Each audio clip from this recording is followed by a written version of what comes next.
Hey everyone, today I'm going to be doing my book review of Ready Player One by Ernest Cline. First of all, this is a science fiction dystopian novel set in the fairly near future.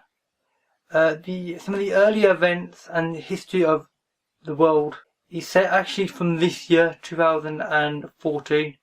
The world is essentially the same as our current world, but it's degenerated and economies have greatly suffered more than they have now, and the world's in a real mess overall. But there's one high point to people's lives, and that is something called the Oasis, which was created by one man, essentially, and that was James Halliday. He was the main programmer and indeed the main idea for it. And this Oasis is a version of the internet, essentially, as we have it today, but a truly interactive one. You wear a virtual reality headset with what's called haptic feedback gloves. Basically, that allows you to physically feel what's going on. And it's a really in-depth and truly immersive experience.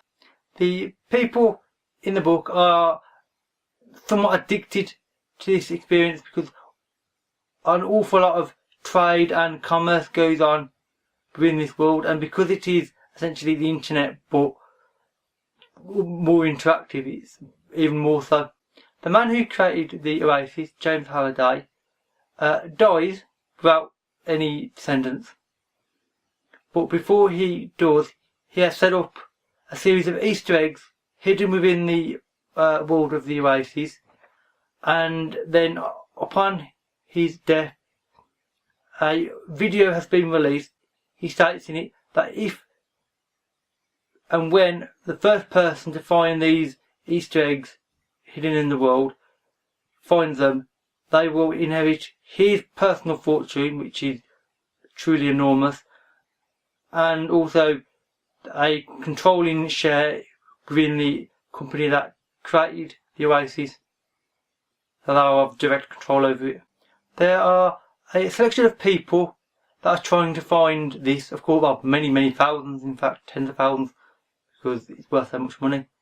And there are several companies, of course, that are wanting to find it in a less honest way. They are using tactics that are not in line with the spirit of the contest. Indeed, they make up, well, one company in particular called the IOI.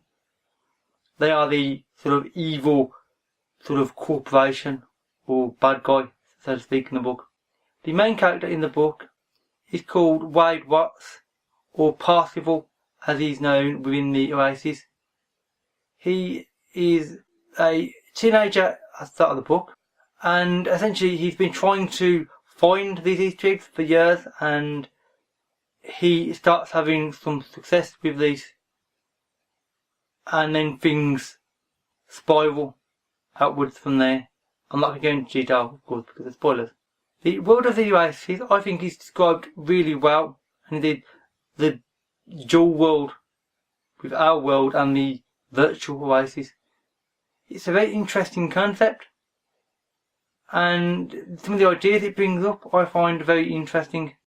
I find it interesting to think how we could communicate and how society could evolve if we were to become rather more online than we currently are. I mean, we're already online a lot now, of course, but this is a considerable step forward, because you can truly have face-to-face, essentially, conversations with people.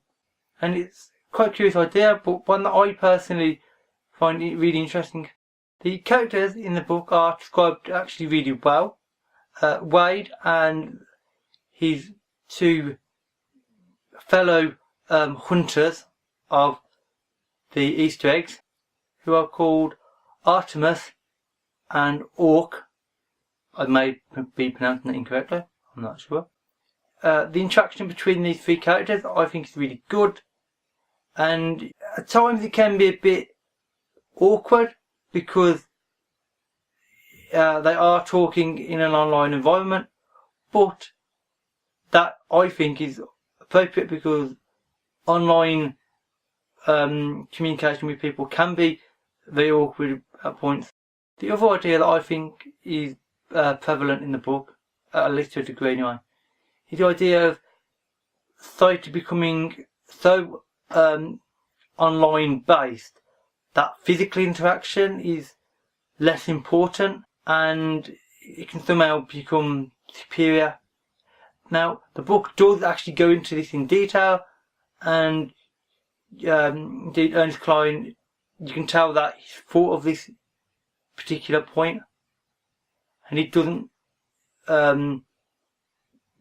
give his opinion one way or the other, which he would think is better as such. Although, personally, I believe that he's trying to say that neither is better, they're just different methods of communication, and indeed the way the world works, they're just purely different, that's it. Before I wrap up the video and do my summary, I would also like to say one more thing about the 80s culture references in the book. Obviously, Ernest Cline himself, and indeed the creator of the Oasis, James Halliday, are very keen on the 80s as a decade. So all cultural references, both games, music and films, all sorts of references are in the book, and I think it's actually really fun, and especially as it's almost like a game to see how many references you can actually know without researching them. Surprisingly, I actually knew pretty much every reference going. There was only a couple of references, about 3 in the entire book, that I actually did not know what they were. Which I was actually surprised by this. I didn't think I'd know quite that many 80s trivia information. But apparently I do. So in summary, this is a brilliant book with some really interesting ideas in it. I gave it 5 out of 5 stars on Goodreads. And I gave it 5 stars because it's the sort of book that I'm pretty much certain I will reread several times, quite often as well. I mean, I pretty much reread all books, but this I will probably reread more than others.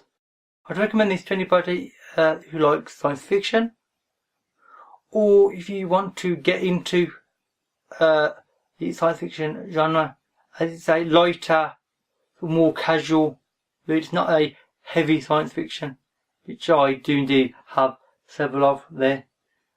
If you want to get into the genre, this may be quite useful. That's it for my review. I hope you've enjoyed the video, and if I've missed anything important out, then please let me know. I may well have. And that's that for this video. So thanks for watching, and I'll see you another day. Bye for now.